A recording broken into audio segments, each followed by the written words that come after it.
자, 이런저런 맛, 우리 취향이부터 시작하겠습니다. 너는 이 책을 읽으면서 제일 처음에 든 생각이 뭐야? 대금이. 음식 맛있겠다. 내가 제일 처음에 든 생각은 뭔가 찰리와 초콜릿 공장을 패러디한 거 같다라고 제일 처음 생각했어. 비슷한 느낌이 있기는 진짜 않아요.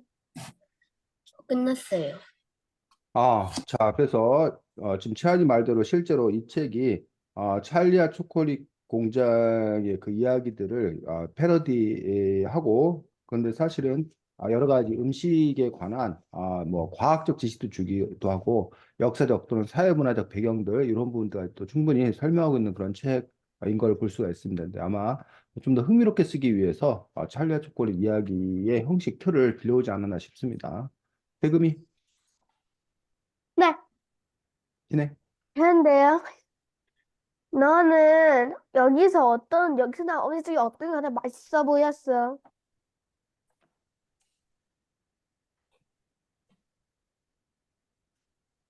나는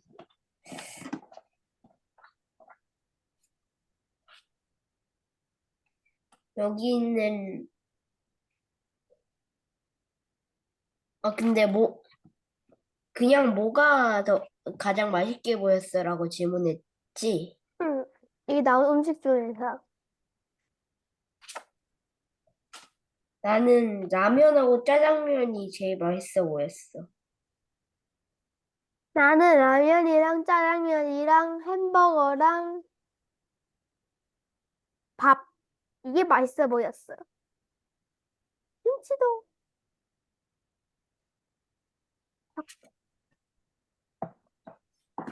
저도 끝났어요.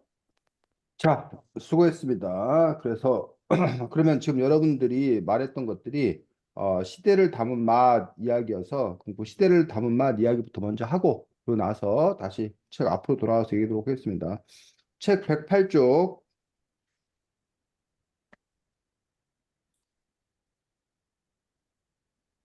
에 보면 제목이 뭐야? 짜장면과 짜장면. 자장면과 짜장면이라고 해서 우리가 보통 이제 짜장면 하면 우리가 중국 요리, 중화 요리라고 보통 이야기를 합니다. 그래서 우리나라에 이제 보통 일식집, 일본식 식당에서 일식집이고 우리나라 전통 식당 우리가 보통 한식이라고 얘기하고 그다음에 이제 양식 해갖고 주로 이제 서양에 들어온 걸로 양식 식당이라고 얘기하고 있고 물론 뭐 요즘에 뭐 이탈리안 레스토랑이라던가 요즘에 뭐 멕시코 식당이라던가 이렇게 각국 여러 나라의 그런 뭐 인도 식당이라던가 그런 식당들이 선보이고 있는 것도 볼 수가 있는데 보통 우리가 중식, 일식, 한식, 양식 보통 이렇게 한 4대 부분을 나누게 되는데 그래서 우리가 보통 짜장면 하면 우리가 중식이라고 얘기하는데 우리가 알고 있는 짜장면이 중국에 가면 있어 없어? 없어요. 없어요. 그렇지. 우리가 알고 있는 짜장면이 중국에 가면 없습니다. 그래서 짜장면은 우리 한국에서 만들어진 음식이다. 근데 한국에서 만들어지긴 했으나 누가 만들었다는 거야? 중국인. 어, 중국인. 한국에 온 중국인들이 만든 그런 음식이라고 돼 있어서 여기 보면 그 역사적 배경이 설명되고 있는 것들이 짜장면이 처음 선보인 곳이 어디? 어디? 재물포. 재물포. 재물포는 지금의 어디를 말한다? 인천. 인천이요. 인천. 그래서 그 부르는 이름이 제각각 다르지. 지금은 서울이라 부르지만 과거에는 서울을 뭐라 불렀어? 한양. 한양이라 불렀어. 또 일제시대 때는 경성이라고 부르기도 했었어. 그래서 그런 식으로 이름이 여러 가지가 있는데 바로 여기가 인천입니다. 인천. 인천.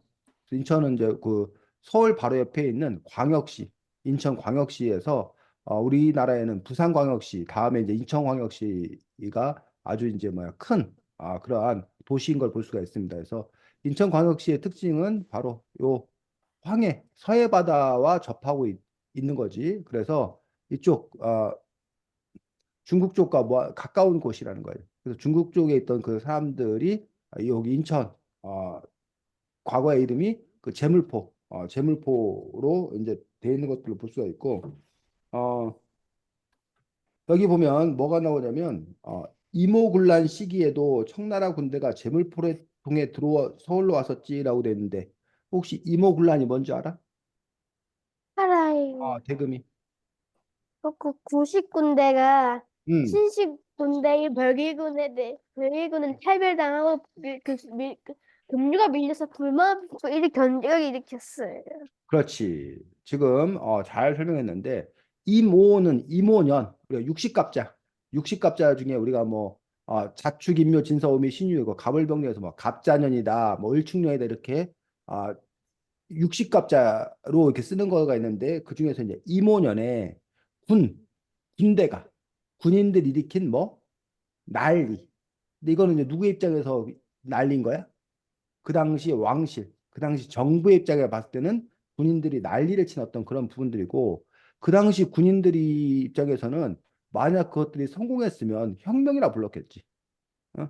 근데 이제 뭐 했기 때문에 실패했기 때문에 난리라고 얘기했던 것들을 볼 수가 있는데 그 전에 우리가 이제 아 조선이 그동안은 다른 나라와 수교를 맺지 않다가 일본이 운요 사건이라는 걸 일으켜가지고 일본과 이제 우리나라가 처음으로 그 강화도 조약을 맺어가지고 처음으로 이제 개방을 하면서 일본에 가서 이제 우리가 뭘 배워오는데 그 중에 하나가 신식 군대, 그러니까 서양식 군대, 새로운 군대를 우리가 배워오게 되면서 그 군대 이름이 뭐?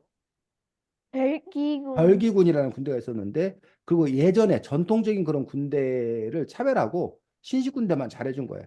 그래서 그 구식 군대가 화가 나서 일으킨 어떤 그런 항의, 처음에는 항의하고 근데 그것들이 이제 더 나아갔는데 그 부분들에 대해서 이모군란이 일어나니까 정부가 그걸 진압할 수 있는 힘이 없는 거예요.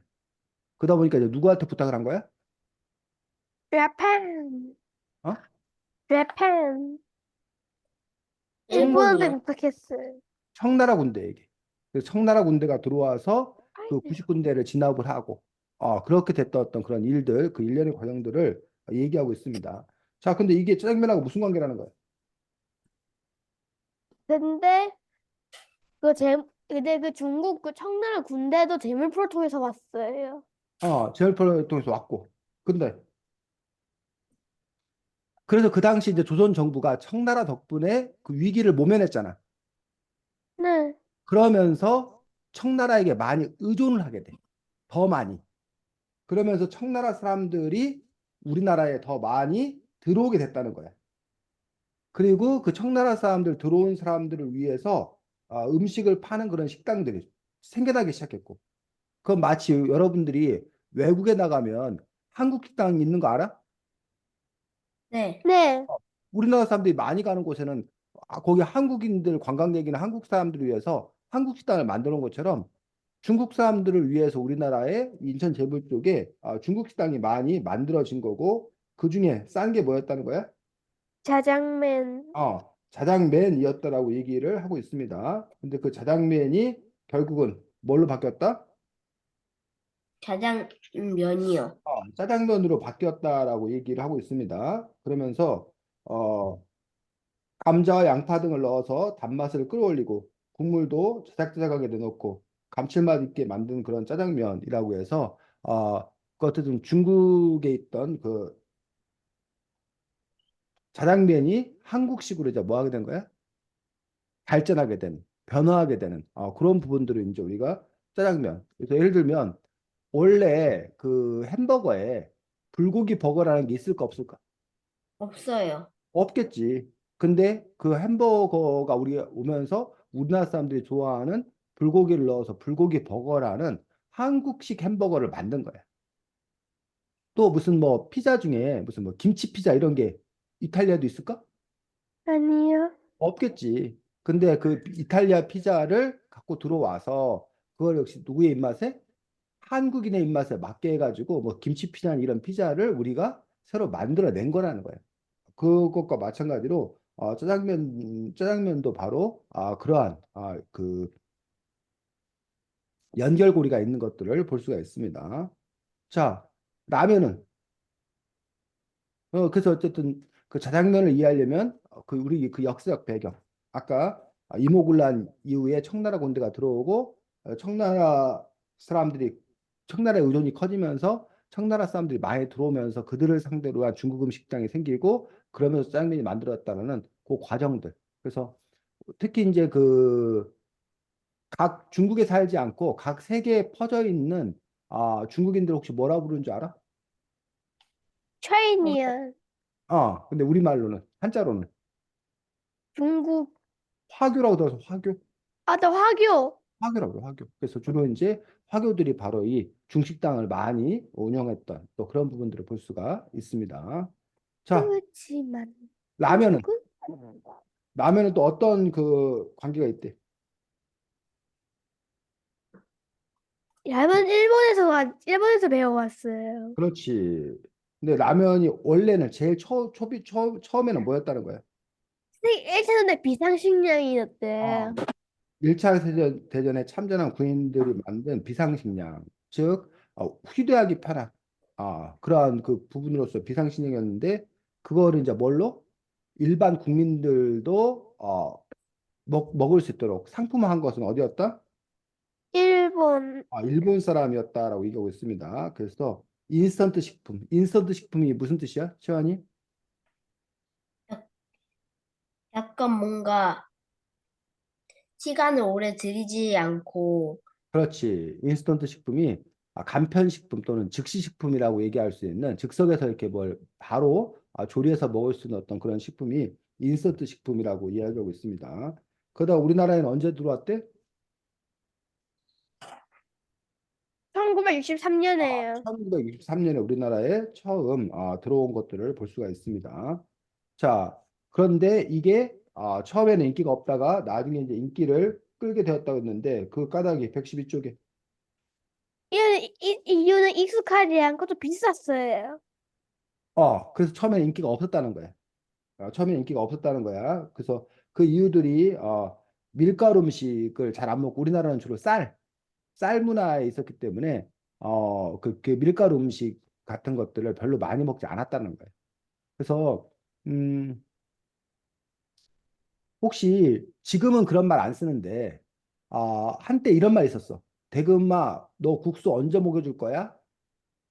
채원아 너 국수 언제 먹여줄 거야? 이게 혹시 무슨 뜻인지 알아? 누가 그렇게 물으면 옛날에 너 나 국수 언제 먹여줄 거야? 라고 물으면 국수 언제 사줄 거야? 국수 언제 사줄 거야? 라는 뜻이 아니라 너 언제 아, 너 언제 결혼할 거야? 라는 뜻이었어.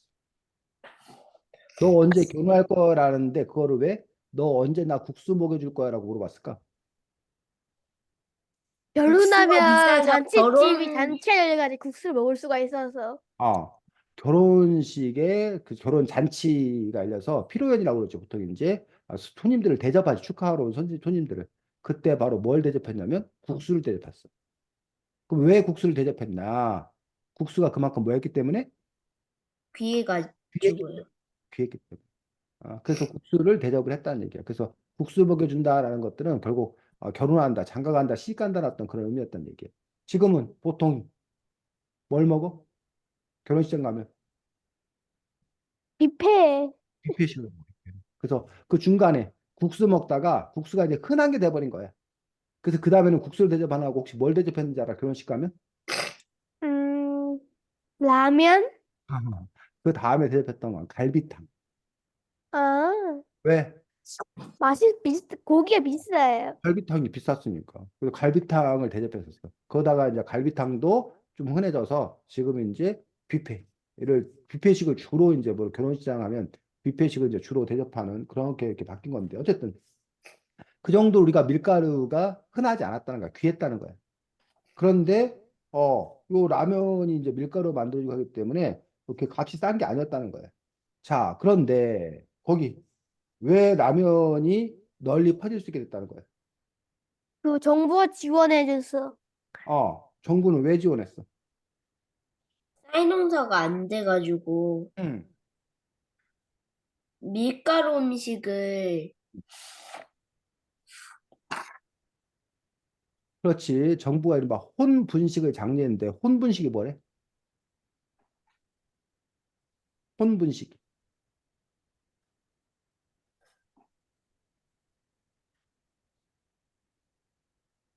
혼자 먹을 수 있는 분식? 자, 혼분식이 뭐야? 밀가루 음식? 혼식하고 뭐를? 분식을 뭐해? 합쳐서 혼분식이라고 그래. 그 혼식은 뭐고 분식은 뭐냐? 라는 부분이. 혼식은 혼자 먹는 거고, 분식은 떡볶이랑 라면 그런 거. 음. 요즘은 그 뭐 혼식을 그렇게 대금이처럼 이제 생각할 수 있어. 근데 혼식은 그런 뜻이 아니고 무슨 뜻이래? 책에 나왔지? 물은 112쪽에.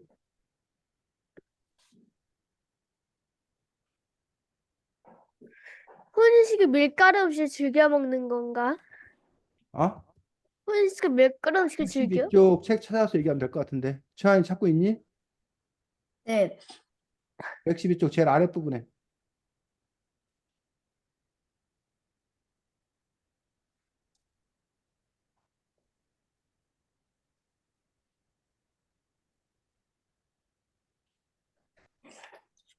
음.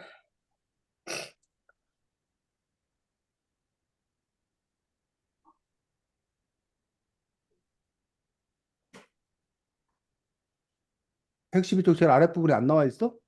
네. 네. 아니, 거기 그 뭐야?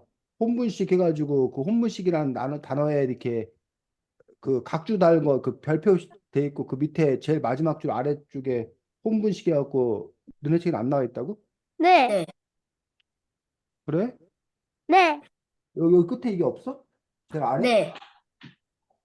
없어요. 없어요. 여기 안 써 있다고? 네. 이런 거 없어요. 아, 그래? 너네 책 보여줘봐. 왜 그러지? 이렇게 돼 있는데요. 그렇구나. 쌤하고 책이 다르네. 당황스럽네. 자, 혼식은 쌀과 다른 잡곡을 뭐 한 거? 섞은 먹자. 거. 혼합한 거. 닭국밥. 혼합한 밥. 그래서 이걸 혼식이라고 해. 그러니까 쌀도 들어가고 혼합. 쌀하고 보리를 같이 섞어서 만들면 그게 혼식이야. 쌀하고 콩을 같이 섞어서 만들면 혼식이야. 면 밀가루를 먹는 건가? 이해가? 네. 네. 쌀 플러스 다른 잡곡을 섞어서 먹는 밥을 우리가 혼식한다 그래. 섞어서. 자, 반대로 분식은 반대는 아니고 분식. 밀가루를 먹는 거, 밀가루 음식을 먹는 건가? 밀 등 다른 곡식으로 먹거리 만드는 거. 다른 곡식 먹거리. 근데 주로 분식하면 주로 뭘 얘기하냐면 밀가루. 밀가루를 주로 많이 얘기해. 분식. 그래서 여러분들 분식점 있는 거 알아? 분식점. 네. 분식점 가면 무슨 떡볶이 팔고 막 그러잖아. 네. 네. 분식. 뭐 칼국수 팔고 이런 것들. 분식점. 그래서 요 밀가루. 근데 꼭 분식이 밀가루만 아니고 쌀 외에 다른 먹거리로 지은 것, 만든 것. 이걸 이제 분식이라고 그러는데 혼분식을 장려했다라고 하는 이는 결국은 뭐였기 때문에? 쌀이 부족했기 때문에. 그러면 왜 쌀이 부족했을까? 쌀 농사가 안 돼서요. 왜 쌀 농사 안 됐을까? 왜 그전에는 쌀 종이 쌀 종이 키우기 힘들어서. 왜 1963년 그 이전에는 이런 혼분식 얘기를 안 하다가 왜 이런 혼분식 얘기를 본격적으로 하게 되었냐라는 부분들. 그러니까 이, 이, 이유는요. 음, 인구는 느는데 다 인구가 다 도시로 와가지고 농사질 인구가 부족했어요. 그렇지. 그런 이유도 있고 좋습니다. 자, 우리나라가 1950년에 무슨 일이 있었어? 6.25 전쟁, 밭이 다 망가졌구나. 그러면서 지금 대금이가 말한 대로 논밭이 다 그냥 뭐 탱크에 밀리고 사람들이 피난 가고 이러느라고 농사를 제대로 지을 수가 없어서 이른바 식량난에 시달렸다는 거예요. 자, 이런 한국을 불쌍하게 여겨서 이런 한국을 돕기 위해서 미국이 원조 뭘 보내줬는데 뭘 주로 많이 보내줬다는 거야? 밀, 밀가루를 많이 보내줬어. 그래서 밀가루를 많이 보내줬기 때문에 우리나라의 쌀은 뭐하고 부족하고 밀가루는 밀은 넘쳐요. 밀가루는 있고 그러니 정부 입장에서 귀한 쌀 대신에 바로 이런 밀가루나 다른 보리나 콩 같은 그러한 잡곡을 섞어서 먹는 그런 캠페인을 벌인 거예요. 그래서 쌀값을 안정시키기 위해서. 어? 그래서 이런 혼분식을 장려했고 그러면서 뭐가 밀가루로 만든 라면이 어? 값이 이제 뭐 하게 된 거야? 싸지게 된 거고. 어? 그러면서 동시에 이 국수 이런 것도 값이 싸지게 된 거고 그런 것들을 많이 먹게 되었는데 단지 그랬다고 사람들이 많이 먹은 게 아니라 또 하나 이유로 손꼽는 게 뭐야? 112쪽에 보니까 라면 인기 끄는 이유들이 이윤요, 스프 개발 지원이 있어요, 정부가. 그렇지 스프를 개발했다고 그러는데 그게 왜? 스프가 있으면 다양한 라면 만들 수가 있지, 다양한 맛의 라면을. 음 그래서 여기서는 그 스프의 성공 비법이 뭐라는 거야? 뭘 꼽았어? 이 책에서는 고춧가루를 고춧가루를 이렇게 넣어서 칼칼한 칼칼한 맛을 만들었대요. 그렇지. 그래서 한국 사람들이 약간 매콤한 맛, 매운맛, 특히 요즘은 더 이제 그 매운맛을 아주 뭐 강조하는 그런 부분을 볼 수 있는데 요 그 한국인의 입맛에 맞게 결국은 바꾼 거예요. 그래서 지금도 여러분들이 그 일본 라멘이라는 거 혹시 들어봤어? 라멘? 네. 일본의 라멘 집들이 있어. 근데 그 일본의 라멘들하고 우리나라 라면하고 좀 다른 거지. 그리고 여러분이 어디 뭐 다른 나라 여행 가면 그 각 나라마다 자기 나라의 라면들이 다 있어. 근데 그 맛들이 각각 다른 거예요. 그 면도 다르고 그 안에 스프도 다르고. 근데 어쨌든 우리나라 라면이 요즘에는 우리나라에서만 사랑받는 게 아니라 오히려 전 세계로 우리나라 라면이 수출되고 있는. 그래서 다른 나라 사람들도 우리나라의 라면을 또 이렇게 즐기고 있는 그런 부분들을 볼 수가 있습니다. 그래서 지금 현재는 라면을 사람들이 아주 많이 먹는 그러한 식품이 된 것들을 볼 수가 있습니다. 그래서 어쨌든 한 음식이 생겨나기까지 그냥 그 음식 그 자체로서만 있는 것들이 아니라 그 음식이 폭발적으로 증가하는 데는 이러한 사회적인 역사적인 그러한 맥락과 함께 하다라는 것들. 그걸 여러분들이 이 책을 통해서 알았으면 좋겠다는 거지. 그건 짜장면도 그렇고 라면도 그렇고. 그래서 그 음식이 왜 그 지역에서 큰 인기를 끌었는 건가? 거기에는 그 여러 가지 어떤 그런 이유들이 있을 수 있는데 그런 부분들을 여러분들이 이 책을 통해서 알았으면 좋겠다고 생각합니다. 자, 처음으로 돌아와서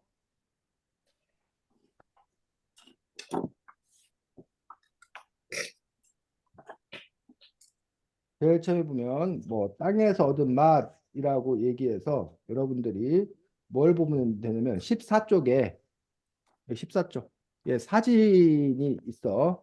14쪽이 사진이 뭐야? 그거 빗살무늬 톡이에요. 그렇지. 빗살무늬 톡이야. 채환이 왜 빗살무늬 톡이라고 불러 이거를? 알아요. 그러니까 왜 근데 저거 사진 페이지에 찾고 있었어요. 14쪽 그러니까는 왜 빗살무늬 네. 톡이라고 부르냐고. 아, 빗살무늬가 그려져 있어서 그렇지. 빗살. 빗금이 그려져 있는 표시되어 있는 그러한 톡이더라. 이 톡의 특징이 뭐야, 대금아? 빗살무늬 톡의 특징. 특징은요, 끝이 뾰족해요. 그렇지. 하나가 아까 빗살무늬가 있다는 거야. 빗금이 그려져 있다는 게 특징이고 또 하나가 끝이 뾰족하다는 거야. 끝이 뾰족한 게 왜 특징일까? 왜냐면요, 음. 끝이 뾰족하다는 뜻은 땅에 꽂아서 놔뒀다는 뜻이었어요. 끝이 뾰족하면 말 그대로 세울 수가 없잖아. 네, 땅에 꽂아야 돼요, 세워줄 그래서. 거 아니야. 그런데 아니 그러면 이 끝이 뾰족한 걸 도대체 왜 만든 거냐는 얘기야, 우리가. 어? 이거 세울 수가 없는데. 그러면서 대금이가 말한 대로 아마도 땅에다가 뭐 해서 박아놓고 썼을 거다라고 학자들이 뭐 하는 거야? 생각하는 거야. 실제 그랬는지 안 그랬는지는 알 수가 없지만. 없어. 없어요. 그러면 그 전에는 토기가 없었어. 근데 왜 사람들이 토기를 만들게 됐을까? 음식을 보관하기 위해서. 그렇지. 음식을 보관해야 될 이유가 생긴 거야. 그럼 왜 그전에는 음식을 보관할 일이 없었는데 왜 이제는 음식을 보관할 일이 생겼을까? 전에는 왜냐면요. 주로 자연에서 채집을 했는데 음, 농사를 짓기 시작해서 이제 남는 음식이 생긴 거죠. 그렇지. 그 전에는 그냥 배고프면 사냥해서 배를 채웠다는 얘기. 또 배고프면 열매를 따서 먹고 배를 채웠다는 거야. 그다음 없으면 다른 곳 갔다는 거야. 즉 들판에 사는 사자나 호랑이가 토기 같은 걸 갖고 있어? 안 갖고 있어? 안 갖고 있어요. 안 갖고 있다는 거야. 걔들은 그냥 그날 그때 필요한 거를 먹고 끝낸다는 거야. 그 사람들도 똑같았다는 거야. 그런데 사람들이 농사를 짓기 시작했는데, 자, 농사는 심자마자 바로 우리가 곡식 얻을 수 있어? 아니요? 아니잖아. 심고 나서 한참이 걸리잖아. 몇 달이 네. 걸리는데 그걸 수확할 수 있잖아. 그러면 그 수확하는 동안, 농사 짓는 동안 굶고 있을 수가 없잖아. 없어요. 굶으면 안 되잖아. 그러니까 어떻게 해야 돼? 굶지 않으려면 어떻게 해야 돼? 미리. 음식을 준비해놔야 돼요. 준비해놔야 미리 돼요. 보관해 둬야지. 몇 달 동안 먹을 걸 미리 보관해 둬야지. 그러다 보니까 그 보관할 곳이 필요했고, 그 보관할 곳이 바로 뭐다? 응? 그게 바로 뭐? 빗살무늬 독이요. 그 빗살무늬 토기. 그래서 이런 빗살무늬 토기가 사용된 시대를 혹시 뭐라 그러는지 알아? 무슨 시대인지 알아? 네. 음, 신석기 시대예요. 신석기 시대, 신석기 시대. 그 신석기가 석기 시대를 커다랗게 둘로 나뉘는 거야. 석기 시대 중에 저 앞에 부분, 옛날 석기 시대를 우리가 구석기, 그 다음에 뒷부분, 새로운 석기 시대에서 신석기 시대. 그 구석기와 신석기를 구분하는 기준이 뭐야? 구석기 시대는 농사를 안 지었고요. 신석기 때 농사를 지었어요. 그렇지. 구석기 시대 때는 농사 짓지 않고 사냥하거나 수렵과 채취를 했어.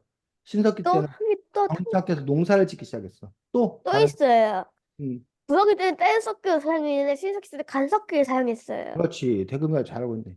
구석기 때는 그냥 돌멩이 같은 걸 붙잡고 꽉 내리쳐갖고 깨지면 그냥 그 뾰족한 거 정도를 갖고서 그냥 사용했다는 거야. 그 정교하지 않아.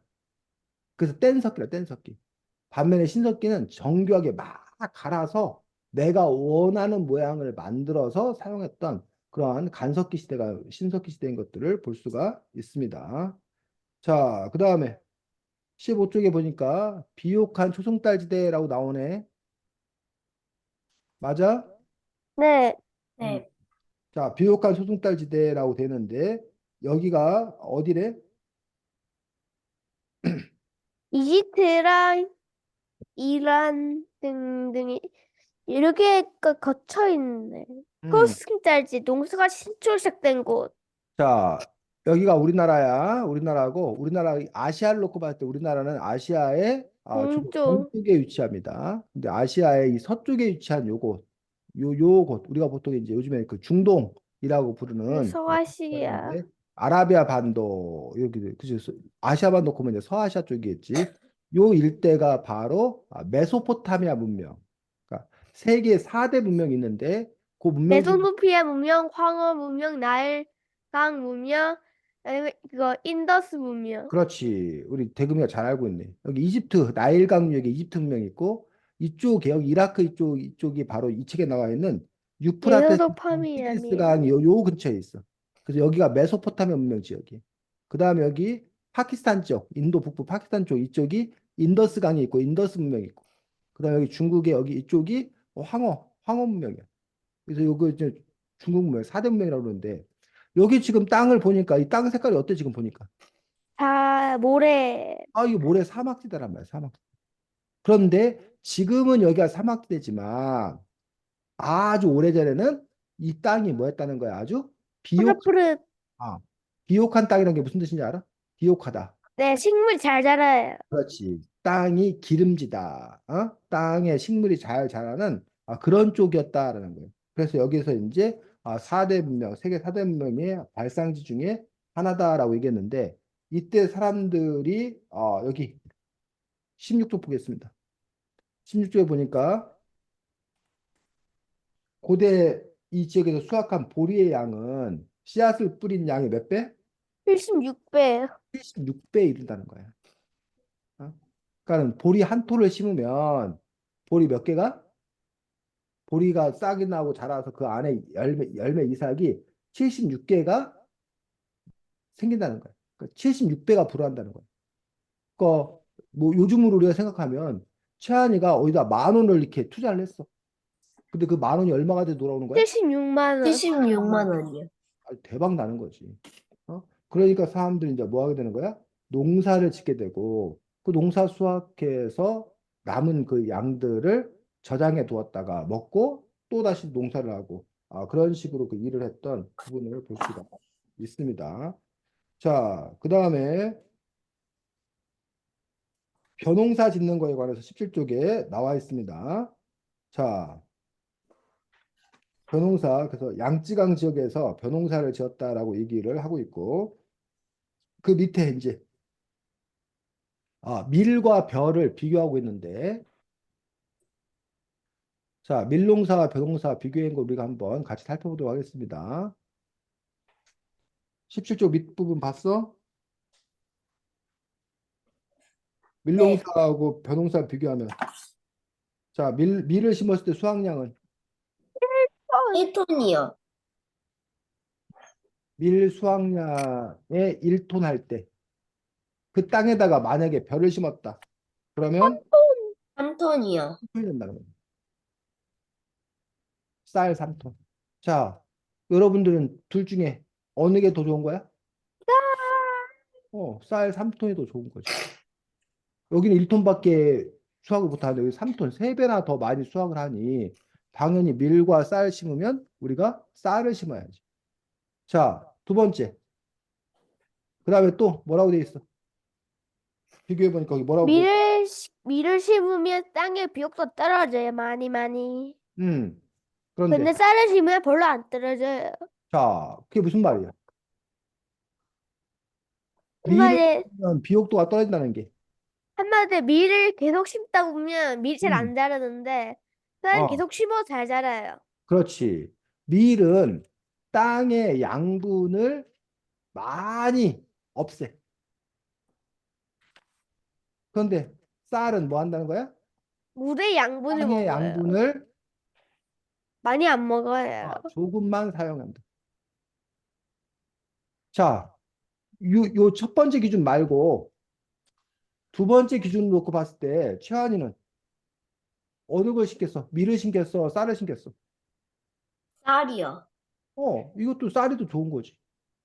밀을 심었다가는 그 양분을 많이 없애니까 다음번 농사 짓기가 어려워. 근데 쌀은 땅의 양분을 조금만 사용하니까 쌀 농사가 더 쉽다는 거야. 자, 세 번째는 세 번째는 음,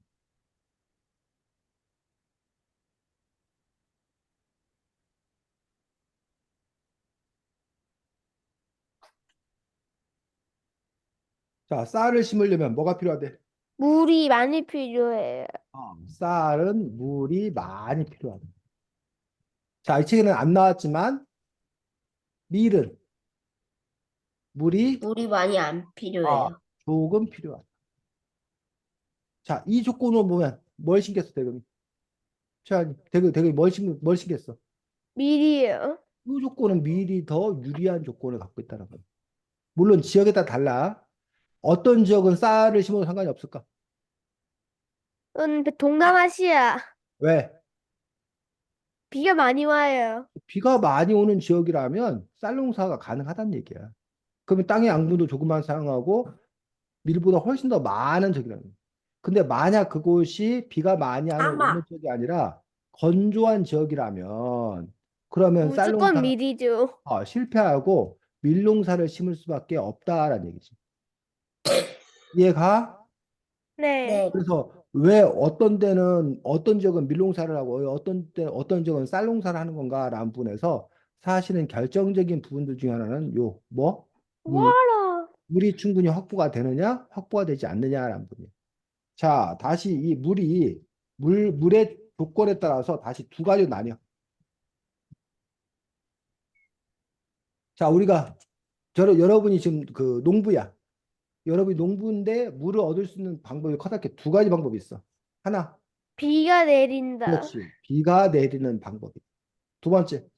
두 번째가 수로를 물을 파서 길어서 길러온다. 준다. 그렇지. 최하리가 말해 수로를 만들어서 물을 끌어다 쓰는 거야. 자, 비가 내리는 것과 수로를 비와 수로를 우리가 비교해 보면 장단점이 있어. 자, 비하고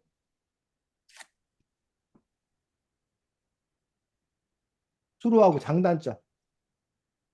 자, 어떤 점은 비가 좋고 어떤 점은 수로가 좋을까? 일단 장점은요, 비는 자연적으로 와가지고 사람이 인건비가 필요 없어요. 결국 비는 사람의 힘이 뭐하다? 필요하지 필요 않아요. 없다. 그냥 하늘에 내리는 비 그냥 그대로 받으면 되는 거잖아.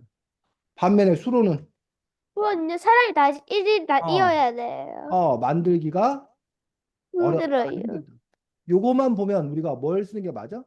비요. 비에 비요. 의존하는 게 맞다는 거야. 그런데 비의 비의 단점이 있어. 비의 단점. 수로의 장점. 뭐? 비는 음, 일정히 내리지가 않아요. 그렇지. 비는 언제 내릴지 뭐 할 수 없다?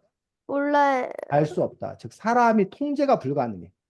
그냥 맨날 기다려야 돼, 그냥. 하지만 수로는 사람이 바로바로 뭐야? 물이 많이 수로는 사람이 뭐야? 마음대로 할 수 있어요. 이용할 수 있다는 거지. 물론 뭐 수로도 완벽하게 마음대로 할 수 없지만 어쨌든 기본적으로 수로는 물이 필요할 때 그 수로에서 물을 끌어오면 되는 거잖아. 필요 없으면 안 끌어오면 되는 거잖아. 그런 점에서 네. 사람들이 원하는 시기에 원하는 양의 물을 갖다 쓸 수 있는 데 비해서 비는 내 마음대로 며칠 날 비 얼마큼 내려 이렇게 할 수가 없다는 거야. 그러면 안정적인 쌀 농사를 짓기 위해서는 뭐가 기본이 돼야 되는 거야? 수로요. 수로가 기본이 돼야 된다. 자, 그럼 이 수로를 만들려면 수로는 최한이 혼자서 수로를 만들 수 있어? 아니요. 아니요. 아니, 수로를 만들려면 이건 한두 사람이 해결할 게 아니라는 얘기야. 아주 많은 사람이 달라붙어서 함께 그 일을 해야 된다는 거예요. 그렇다면 그 아주 많은 사람을 동원해서 야, 니들 수로 만들어! 라고 지시할 수 있는 강력한 지도자가 필요해, 지도자. 그게 바로 누구? 왕. 왕. 그래서 실제로 중국의 왕들이 해야 되는 제일 중요한 일 중에 하나가 치수 사업이야. 치수. 치수가 뭐냐면 치가 다 정치할 때 다스릴 치자야. 물을 잘 다스려야 돼. 그래서 농업용수, 생활용수, 식수 이런 거를 안정적으로 공급할 수 있어야 돼. 어? 또 홍수 같은 것들이 나지 않도록 잘 관리해야 돼. 이런 게 뭐가 왕이 해야 될 아주 중요한 어떤 그런 일이었다라는 얘기예요. 그래서 그 이야기를 지금 설명하고 있는 것들을 볼 수가 있습니다. 그래서 우리나라에도 그래서 과거부터 그렇게 물 관리를 하기 위해서 만든 것들이 지금도 남아 있는 것들이 있다라는 얘기야. 19쪽 아랫부분에 사진에 나와 있는 장생거. 어? 장생거. 뭐? 장생거. 장센거? 그게 어디 나와? 19쪽 아래쪽이에요. 문 말하는 거야. 네. 뭔가 있어. 근데 그게 어디 있는 문이야? 장센거가.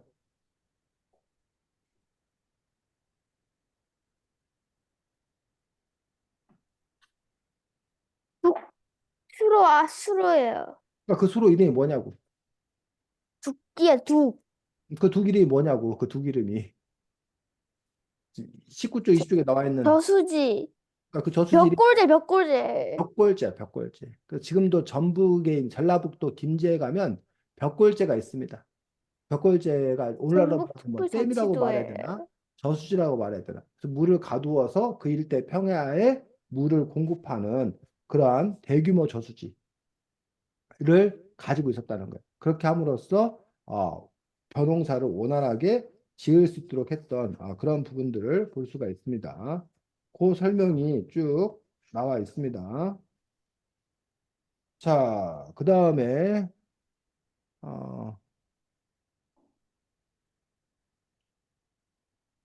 21쪽 보겠습니다. 자, 21쪽에 보면 돌려짓기라는 게 나와. 올려심기. 아, 돌려짓기가 뭐야? 바로 한 땅 여러 가지식으로 해마다 다른 작물을 심는 거예요. 왜?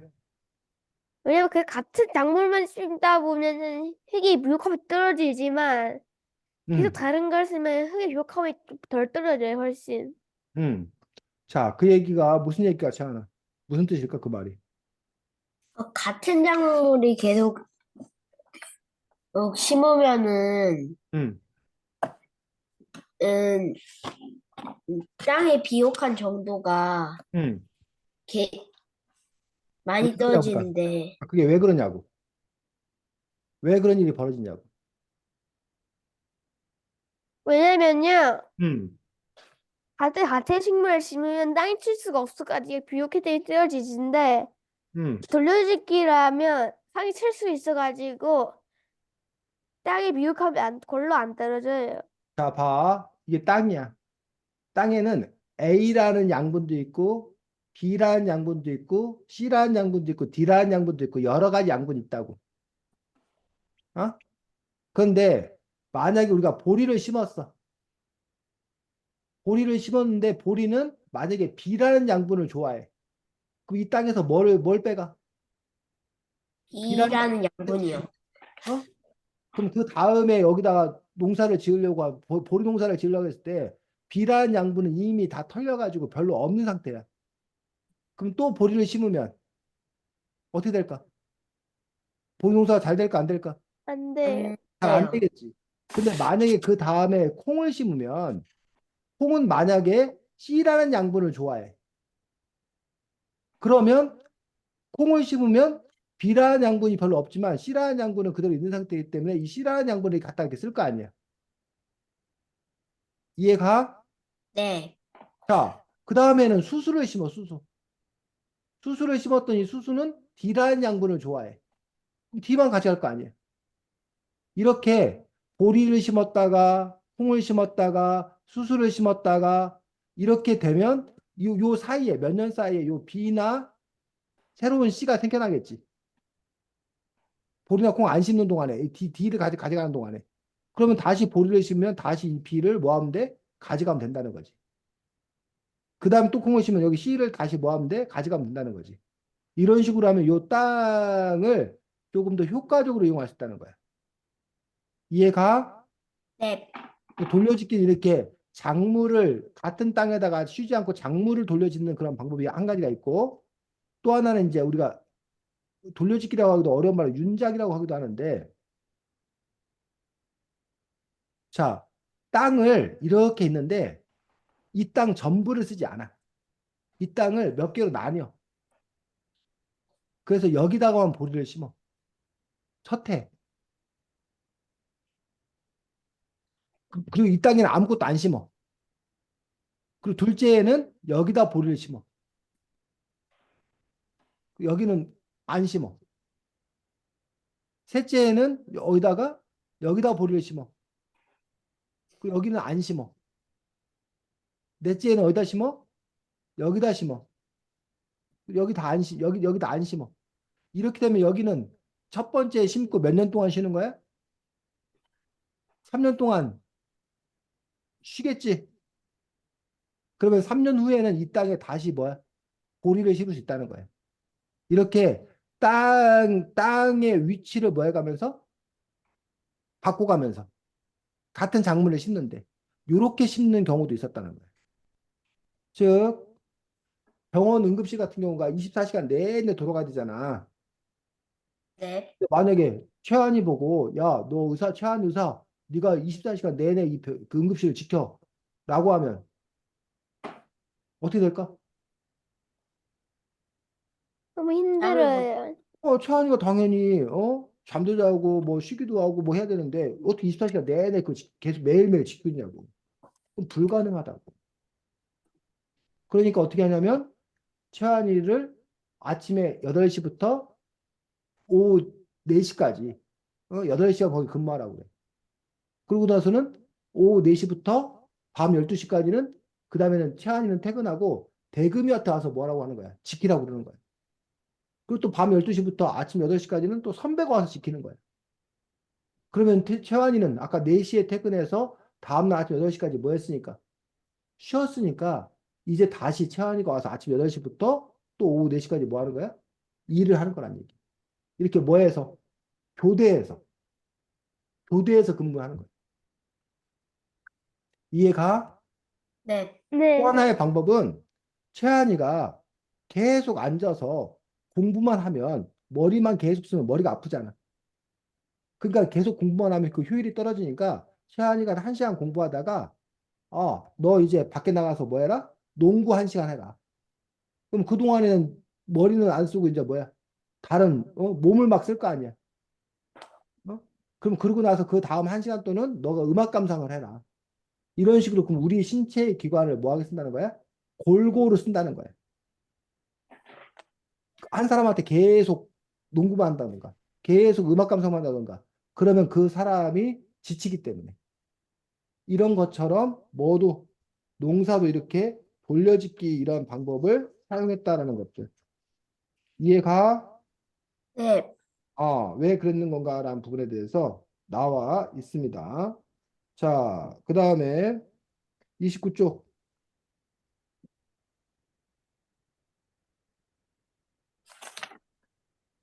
자, 두 번째 방에서 시간이 허락한 바 돼갖고 나와 있는 게 뭐? 29쪽에 뭐 하는 거에 나와? 죽, 발효, 응? 죽이요. 발효, 왜 죽이 나와? 발효 관련된 그렇지. 거였어요. 발효 때문에. 발효라는 거에 대해서 설명이 나오더라는 얘기야. 그래서 발효를 시킨 그런 음식에 관해서 나와 있는데 30쪽에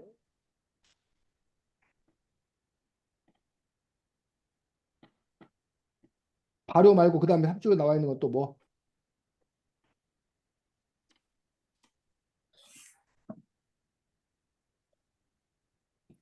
죽이요.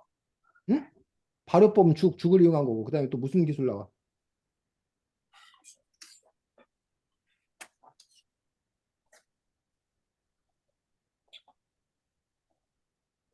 그 기름, 기름 전에. 치즈나 요구르트. 피케온, 빵, 자, 발효법은 죽뿐만 아니라 여러 음식에 활용됐대. 그 중 하나가 뭐 하는 거? 치즈, 30쪽. 피케온, 30쪽. 발효법은 죽뿐 아니라 여러 음식에 활용됐어. 그 중 하나가 뭐?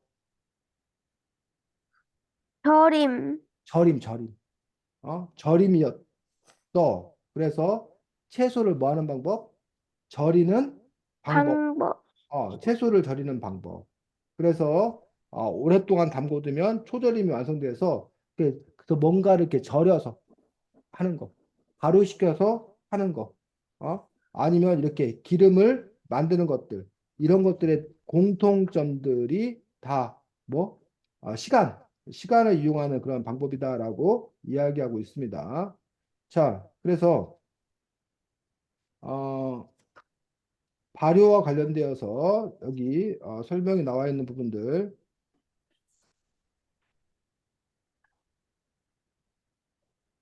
37쪽.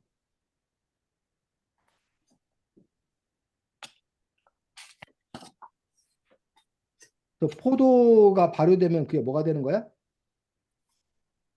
포도주요, 포도주가 되는 거야. 그 다음에 보리. 보리를 발효시켜서 술을 만들었는데 그 부분이 뭐다? 맥주, 맥주인 거고. 그래서 여기 보면 뭐 포카차라는 그런 음식에 대해서도 설명이 또 이렇게 나와 있는 것들을 볼 수가 있습니다. 자, 그 다음에 38쪽 밑에 우리나라는 뭘 발효시켜서 우리 매주, 매주는 뭘 발효시킨 거야? 매주는 이제 콩, 콩을 발효시켜 가지고 매주를 띄우고 그 매주를 이용해서 뭘 만들어 결국은 된장, 된장, 간장 이런 장류를 만드는 것들을 볼 수가 있습니다. 그래서 여기는 다 발효 음식에 관해서 나와 있는 거고 왜 발효를 시간이 허락한 맛이라고 얘기할까? 왜냐면은요, 발효라면 시간이 오랜 시간 있어야 되거든요. 그렇지. 발효가 되려면 오랜 시간이 지나야지만이 그 발효가 가능하기 때문에 그런 점에서 이제 그 시간이 허락한 맛이라고 얘기하고 있는 것을 볼 수가 있습니다. 자, 그런데 여기 살 쪽에 보니까 발효에 대한 정의가 나와. 뭘 보고 발효래? 정의. 발효의 정의를 얘기하면.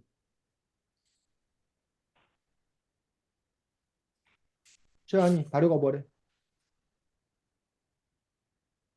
음, 발효는요, 음.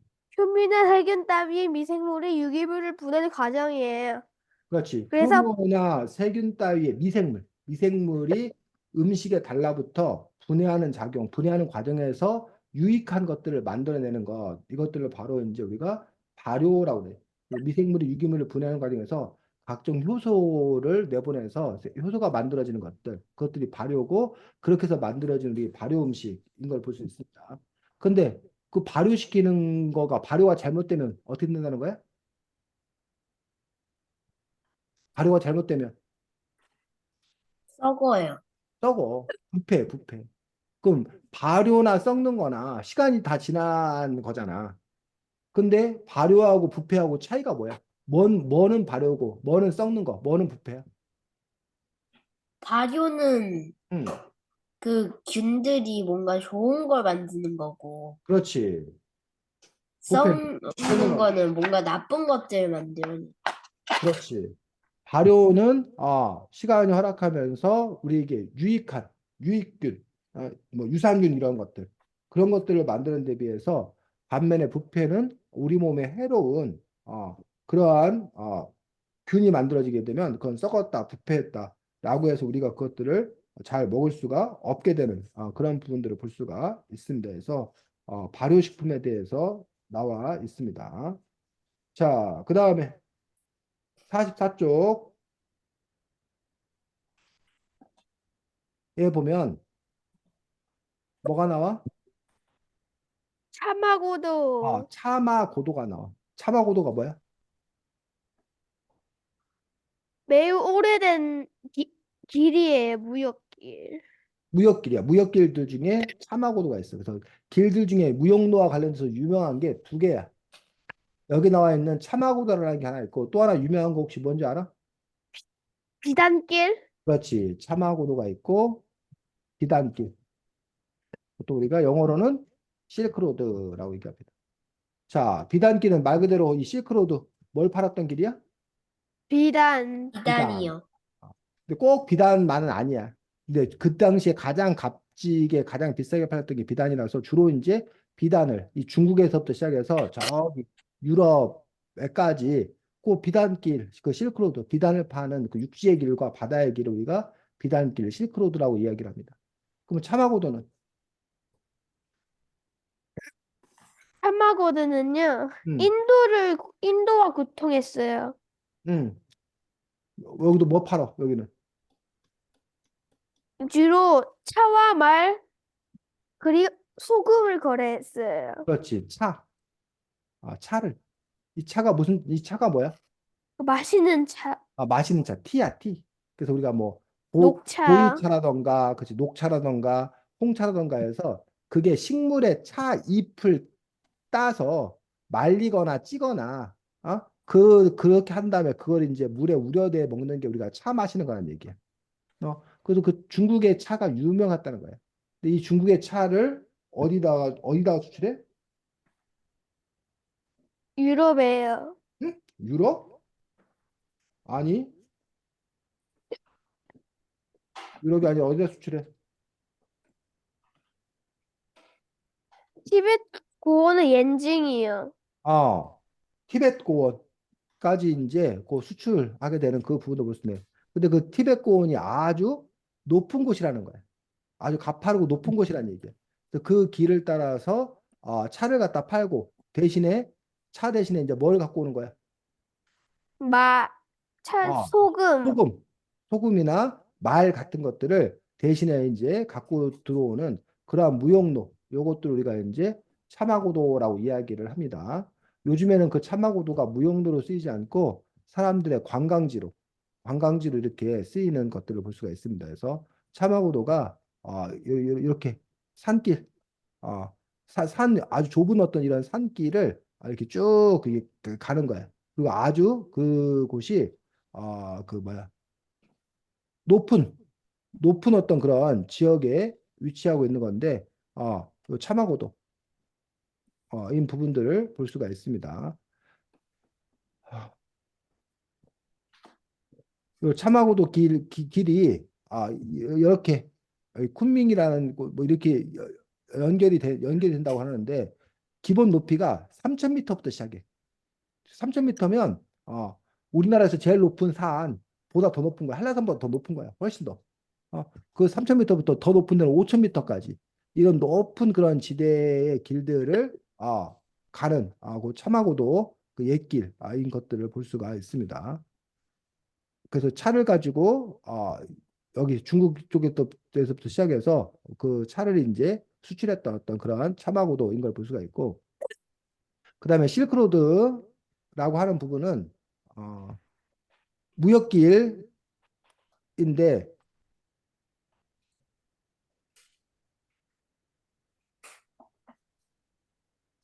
왜 실크로드가 안 나오고 여기 실크로드야. 고대 실크로드에서 여기 지금 여기 보면 요 장안 뭐 이렇게 돼 있는데 여기서부터 시작해 갖고 두낭 투르판 거쳐서 이렇게 해서 여기 비잔티 여기 로마까지 가는 어떤 그런 부분들. 그래서 요 길도 있고 요 위에 이제 초록색 길로도 있고 해서 길이 하나만 아니야. 초원길, 길 하나. 그리고 이제 여기 바닷길, 파란색 길 보여? 요거 이제 네, 바닷길. 바다를 통해서 이제 수출했던 그런 부분들을 볼 수가 있습니다. 그래서 요게 다 무역을 했던 그래서 요 비단길 실크로드라고 얘기했던 그 부분들을 볼 수가 있습니다. 자, 그 다음에 그런데 48쪽에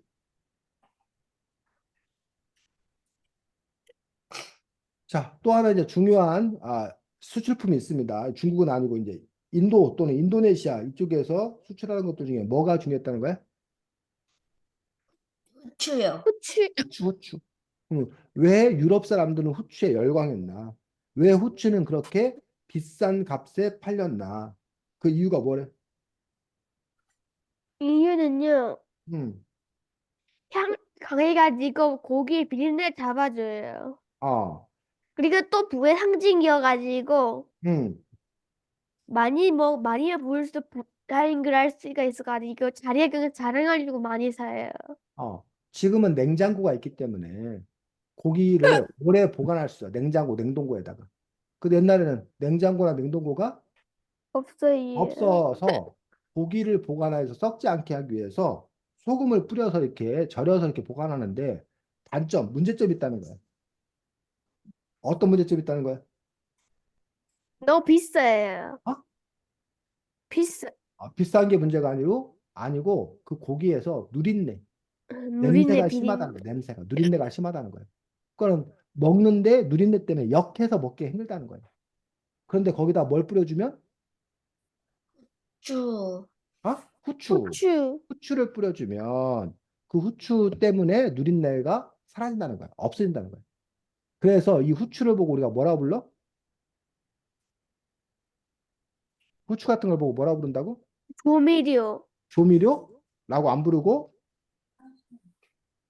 뭐라 불러? 향신료. 향신료. 향신료. 향신료. 그래서 맛과 향을 북돋는데 색깔을 더 내고 식욕을 증진시키는데 그 도와주는 어떤 그런 역할. 비린내를 잡아주고 생선의 비린내를 잡아주고 누린 육류의 고기의 누린내를 잡아주는 것. 이런 걸 보고 이제 우리가 보통 향신료라고 얘기하는 것들. 그래서 향신료 중에 여기 나와 있는 후추도 있고 예를 들어 저기 혹시 베트남 음식에 그 넣어 먹는 고수 알아? 고수? 네. 네. 네. 쌀국수에 고수. 그래서 어떤 사람들은 고수 냄새 때문에 고수 못 먹는 사람도 많은데 고수. 그다음 요즘에 우리나라에서 인기였던 그 마라 마라탕 알아? 네. 마라도 향신료야, 마라도. 그다음에 저기 무슨 샤프란. 그 스페인 뭐 이런 데 음식에 이제 그 샤프란을 많이 넣는데 샤프란 이런 것들이 다 뭐라는 거야?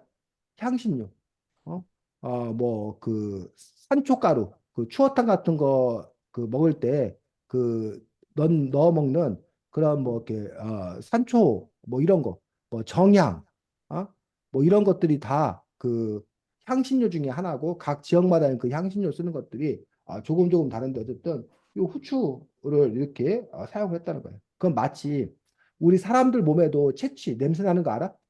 네. 근데 사람들이 그 냄새 나는 게 역겹고 싫으니까 뭐 어떻게 씻어요.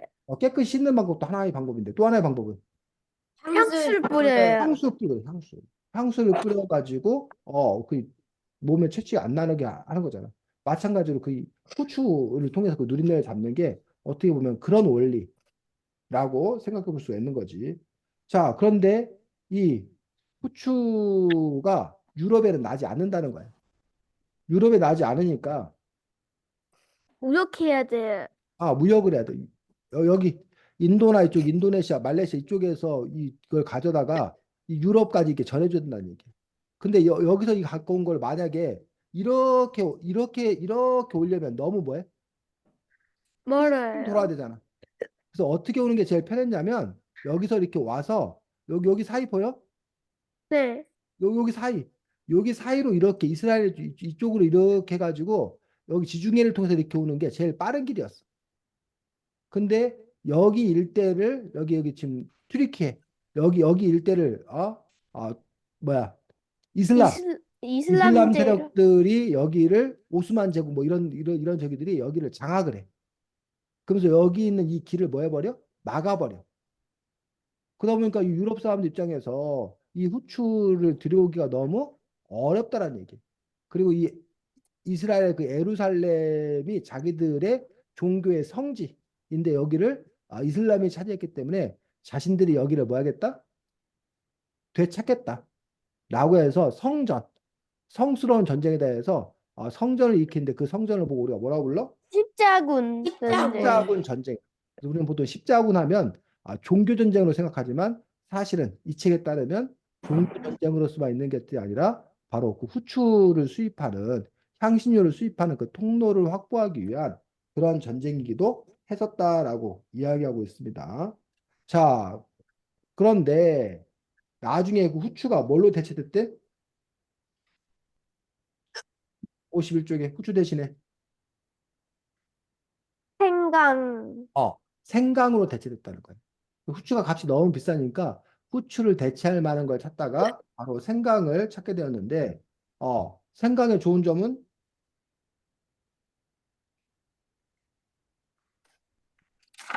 후추와 달리 생강에 좋은 점이 있었어. 51쪽에. 이는 바로 유럽에서 키울 수가 있어요. 그렇지. 후추는 전량, 저 인도나 동남아시아에서 수입해야 되는데, 생강은 자기들이 직접 키워서 먹을 수 있으니까, 그나마 이제 값이 떨어지게 되는. 싼 값에 자기들이 향신료를 구해 쓸 수 있게 되는 그러한 또 좋은 점이 있는 걸 볼 수가 있습니다. 그래서 콜럼버스 역시 대서양을 항해한 그 이유들이 그 향신료나 금 같은 걸 구하는데 바로 아까 말했듯이 이슬람 세력들이 중간에 막고 있으니까 그러면 우리가 이쪽으로 갈 게 아니라 이렇게 가도 뭐 할 거다? 이렇게 가도 여기를 갈 수 있을 까 생각을 한 거야. 그런데 그러니까 우리가 꼭 이쪽으로만 갈 게 아니라 동쪽으로만 갈 게 아니라 서쪽으로 한번 가보자. 그래도 여기가 이렇게 연결되어서 여기를 갈 수 있을 거라 생각을 한 거예요. 근데 그 당시 콜럼버스가 잘 몰랐던 것들이 여기서부터 이쪽으로 갔을 때 거리가 어마어마하게 멀다는 걸 몰랐어. 그래서 그냥 이 정도 가면 뭐 할 거라고 생각했어? 이 정도 가면 인도가 나오는 줄 알았어. 그래서 이렇게 가다 보니까 정말 뭐가 나와. 그래서 콜럼버스는 여기가 뭔 줄 알아? 인도. 인도인 줄 알아. 그래서 여기서 만난 사람들 보고 콜럼버스가 뭐라고 부른 거야? 인디어. 인디언이라고 부른 거야. 근데 나중에 알고 보니까 여기는 인도가 아니었던 거지. No, 인도가 아니었던. America. 만약에 이 아메리카 대륙이 없었으면 콜럼버스는 가다가 죽었겠지. 어? 가도 안 나오는 거지. 가다가 그냥 뭐야 식량 같은 게 떨어져 가지고 살 수가 없었을 거야. 그나마 아메리카 대륙이 있는 바람에 콜럼버스가 무사하게 살 수 있었던 그런 부분을 볼 수 있습니다. 그래서 이 책은 이처럼 여러 가지 그런 음식을 바탕으로 아까 얘기했듯이 역사적인, 사회적인, 문화적인 어떤 그런 배경들을 설명해서 아주 여러분들이 여러 가지 상식을 키울 수 있는 그러한 책입니다. 다음 주에는 여러분들이 글쓰기 시간인 거 알아? 다음 주에는 글쓰기 시간이어서 지난번에 쌤하고 몇 번 글쓰기 했어, 그동안? 음. 한 번 해서 두 두 번 번? 했, 두번 했나? 그래서 지난번 긴긴방 가지고 독서감상 썼었는데 이번에는 이런 문학책이 아니라 이런 비문학책이지. 이런저런 맛이라는 책을 갖고 여러분들이 역시 독서감상문 한 번 더 써보도록 하겠습니다. 해서 제일 좋은 거 1등 여러분이 직접 워드를 칠 수 있으면 워드를 쳐서 다음 주에 워드를 제출합니다. 첫 번째 컴퓨터 타자 쳐서 만약 여러분이 타자 치는 게 너무 느리고 힘들면 여러분이 공책에 쓴 다음에 부모님께 컴퓨터 쳐가지고 카톡으로 쌤한테 보내주세요라고 부탁드립니다. 만약에 부모님도 너무 바쁘시고 어려우면 그냥 여러분이 뭐해? 공책에 써가지고 옵니다. 됐니? 네. 아, 네. 되도록이면 1번이나 2번으로 하고 안 되면 어쩔 수 없으면 3번으로 하면 됩니다. 자, 수고 많았고 다음 주에 글쓰기 시간으로 만나겠습니다. 안녕. 안녕히 가세요. 네. 안녕히 계세요.